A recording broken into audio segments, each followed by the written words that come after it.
तो यार जिस न्यूज का वेट आप सबसे ज्यादा कर रहे थे, समझ लो बस उसका ऑफिशियल अनाउंसमेंट सिर्फ कुछ घंटे दूर है, या फिर बोलूं धूम है। सही सुना बॉस, धूम 4 is officially loading sir. Film की टीम की तरफ से बहुत जल्दी अपडेट बाहर आएगा, जिसके बाद इंडियन सिनेमा का सबसे बड़ा फेस्टिवल शुरू हो जाएगा। बात ऐसी है, 27 अगस्त 2004 में रिलीज हुई थी धूम फ्रेंचाइज की पहली फिल्म, जो बॉलीवुड की आइकॉनिक मूवीज में से एक मानी जाती है। जॉन अब्राहम का बैड गाय कैरेक्टर वो आज भी कितना अंडररेटेड है। पहली बार हम लोगों की जनरेशन ने हीरो से ज्यादा किसी विलन को प्यार किया था। उसके बाद धूम 2 आई, फिर धूम 3। हर बार बॉक्स ऑफिस पे नए रिकॉर्ड्स बनते चले गए, लेकिन फिर 11 साल का लंबा इंतजार और धूम की कोई खबर नहीं। लेकिन अब 27 अगस्त 2024 माने पूरे 20 साल बाद धूम पार्ट 1 की एनिवर्सरी डेट पे धूम फ्रेंचाइज को फिर से रिबूट किया जाएगा। रिबूट शब्द पे थोड़ा एक्स्ट्रा ध्यान डालना, इसका मतलब ये है कि पुरानी मूवीज की कहानी से इस नए पार्ट 4 का कोई लेना देना नहीं होगा, एकदम फ्रेश स्टार्ट होने वाला है। 27 अगस्त 2024 को धूम 4 का छोटा सा अनाउंसमेंट वीडियो आ सकता है। 99.99% चांसेस बनते हैं इस बात के, आप तैयारी करना शुरू कर दो।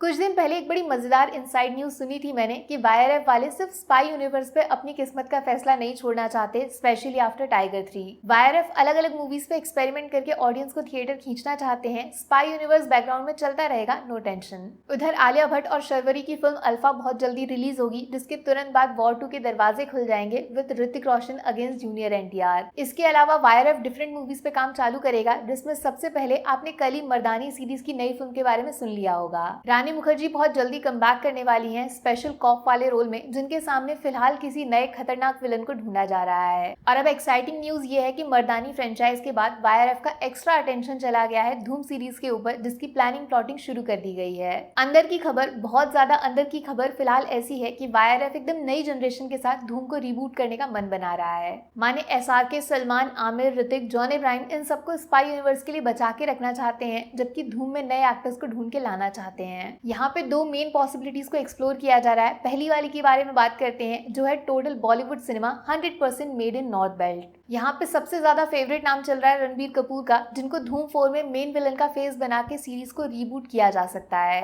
एनिमल के बाद इस बात में कोई शक नहीं है कि ऑडियंस को थिएटर तक आने को मजबूर कर देना ये रणबीर कपूर की सुपर पावर में शामिल हो गया है। दूसरी बात, उनकी एक्टिंग स्किल्स ऐसी हैं कि बंदा चाहे हीरो बने या फिर फिल्म का सबसे नेगेटिव कैरेक्टर विलन, ऑडियंस उनको हर तरीके से पसंद करती है। लेकिन प्रॉब्लम यहाँ पे ये है कि रणबीर के सामने किसको लाना है, कौन उनको टक्कर दे सकता है। फ्रैंकली एक्टिंग स्किल्स में मेरे दिमाग में सिर्फ 3 नाम आते हैं। पहला, द अंडररेटेड शाहिद कपूर, जिनकी मूवीज जैसे कमीने और हैदर जिसने भी देखी हैं वो समझ गया होगा मैं क्या बोलना चाहती हूँ। दूसरा नाम द रणवीर सिंह, ये बंदा एनर्जी का ब्रांड एम्बेसडर है बॉलीवुड में। पद्मावत वाला परफॉर्मेंस या फिर सिम्बा वाला अवतार दोनों चल जाएंगे। तीसरा नाम गिरगिट विकी कौशल, जो फिल्म के हिसाब से रंग बदल सकते हैं। विकी वर्सेस रणबीर एक फ्रेम में, इससे ज्यादा टैलेंट शायद बॉलीवुड में कभी नहीं देखा होगा। वैसे कुछ सोर्सेज तो अक्षय कुमार का नाम बोल रहे हैं, माने सीनियर वर्सेस जूनियर के एंगल में Ranbir versus Akshay Kumar, Akshay as villain या फिर अक्षय पुलिस हीरो। अच्छा, अब दूसरी वाली मेन पॉसिबिलिटी जो वायरअप वालों के दिमाग में घूम रही है वो है पैसा, माने पैन इंडिया, माने north belt versus south belt. यानी एक मेन कैरेक्टर होना चाहिए बॉलीवुड से, तो दूसरा जो ऑलरेडी खुद को किंग साबित कर चुका है पैन इंडिया गेम में, फ्रॉम साउथ। पैसे की टेंशन वाईआरएफ को करनी नहीं है, क्योंकि धूम के नाम पे ऑडियंस फिल्म का बजट चाहे जितना हो 3 दिनों में रिकवर बड़े आराम से करा देगी। इसीलिए बड़े बड़े नाम फ्रॉम साउथ को एक्सप्लोर किया जा रहा है। प्रभास का नाम धूम के साथ जुड़ना ऑटोमेटिक है, दिमाग में अपने आप आ जाता है। बंदा ऑलरेडी खुद को साहो जैसी मूवीज में प्रूव कर चुका है। पिक्चर लोगों को बेस्ट नहीं लगी, फिर भी बॉक्स ऑफिस के चिथड़े उड़ा दिए थे। दूसरा नाम फ्रॉम पैन इंडिया रामचरण का भी आ रहा है, जो आरआरआर में ऑलरेडी अपनी एक्टिंग स्किल से ईस्ट वेस्ट नॉर्थ साउथ हर ऑडियंस को अपना फैन बना चुके हैं। या फिर सच में अगर फिल्म का लेवल प्रो मैक्स तक लेकर जाना है तो अल्लू अर्जुन का नाम भी पहुंच से दूर नहीं है। पैन इंडिया किंग है ये आफ्टर पुष्पा।